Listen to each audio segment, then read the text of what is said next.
Alors, pour donner une présentation un peu plus géographique, donc on retrouve, pour rappel, donc les lettres A, la I-station, donc soit sur le poste de travail, comme on le voit ici, ou en itinérance. Ensuite, le B, donc le e-lean board, qui sera plutôt dédié à être mis en place par îlot. Donc l'intérêt du lean board, c'est qu'en fait, on le verra tout à l'heure, on peut interrompre le diaporama, pourquoi pas, pour animer la réunion 5 minutes.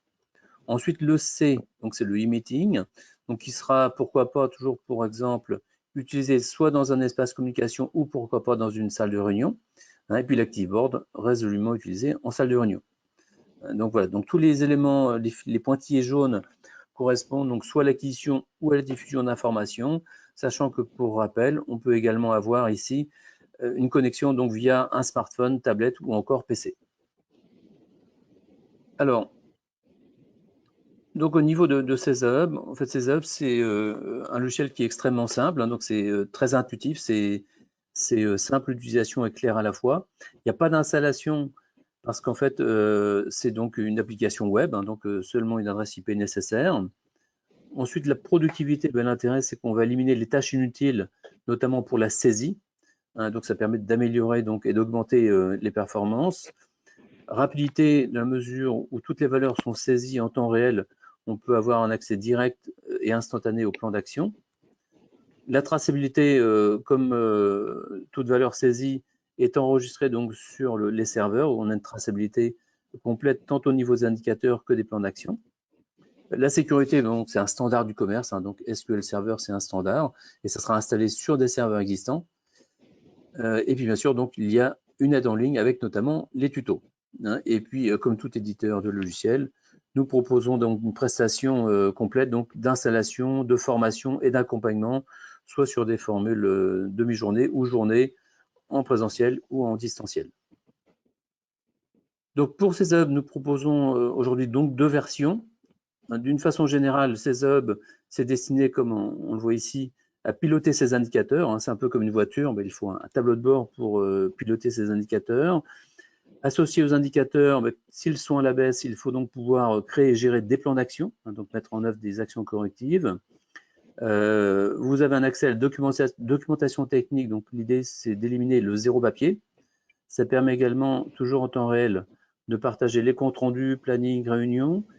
Sur la partie amélioration continue, ça permet également de communiquer sur les chantiers en cours. Et nous proposons également un module de formation pour faire une formation directement à partir des écrans. Alors, en complément, nous proposons également donc des raccourcis pour un accès direct, donc soit sur votre ERP, votre MES ou encore la GPO. Et c'est un logiciel donc qui est universel, sachant que nous proposons 6 langues. En fait, le principe de ces hubs, c'est un petit peu la philosophie donc des smartphones. Pourquoi les enfants de 3 ans savent utiliser facilement un smartphone? En fait, vous avez une touche par fonction, donc là, c'est le même principe qui a été retenu. Alors, les 2 versions, donc la première, donc c'est ces hubs management visuel.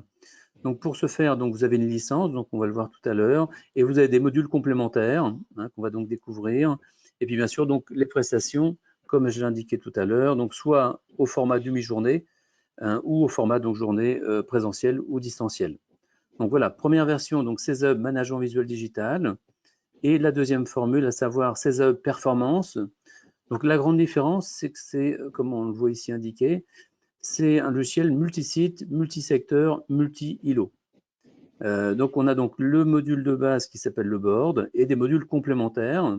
Les prestations sont les mêmes naturellement, et on le verra tout à l'heure. La grande nouveauté ici, c'est qu'en fait on reprend l'architecture de la pyramide que vous avez pu voir tout à l'heure, et en fait on va avoir donc une sélection possible donc par site, secteur, îlot, et on va pouvoir remonter les informations jusqu'à l'usine. Donc pour être bien clair, si toutefois pour des indicateurs qu'on peut remonter facilement, notamment au niveau de la sécurité, si toutefois il y a une saisie d'accident par poste, en fait ça va être remonté îlot, secteur et site, et ainsi on va pouvoir donc avoir des indicateurs génériques sur l'ensemble de l'usine. Donc naturellement la remontée des indicateurs, c'est plutôt dédié à être utilisé notamment pour les indicateurs sécurité, avec le nombre d'accidents, le nombre d'arrêts, ou encore sur le thème qualité pour les coûts non qualité ou le nombre de